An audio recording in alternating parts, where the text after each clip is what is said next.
Boasting 52 kilometres of racing, Day 2 of Wildside would present competitors with their longest challenge as they traverse the rocky road less travelled from Tulla to Zeehan.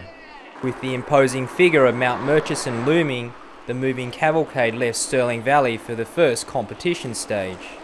Riders were confronted with a steady climb through dense rainforest to the saddle between Mount Black and Mount Murchison.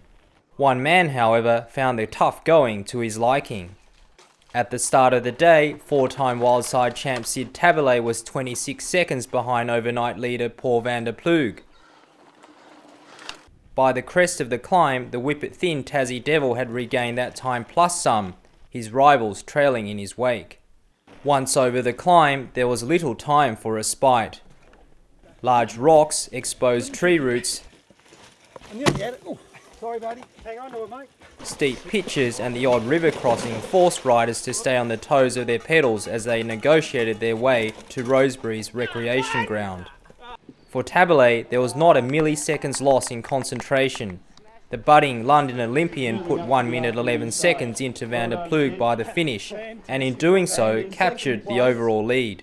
Yesterday I kind of got done over by three guys working together, so today I guess I used the terrain to my advantage.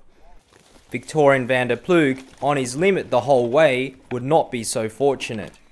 On the downhill it all came a bit pear-shaped when I came off going through a creek crossing, and yeah, my shoulder came out on the right hand side, so that was a bit of a disaster.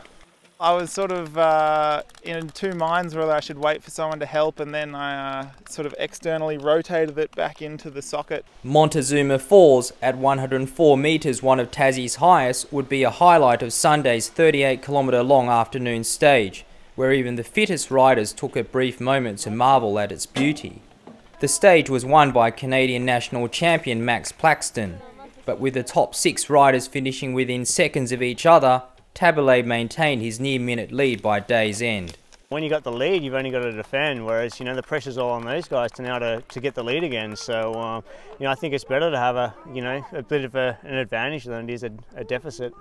Overnight women's leader Jenny King of Victoria continued her dominance displayed on day 1 to further consolidate her advantage.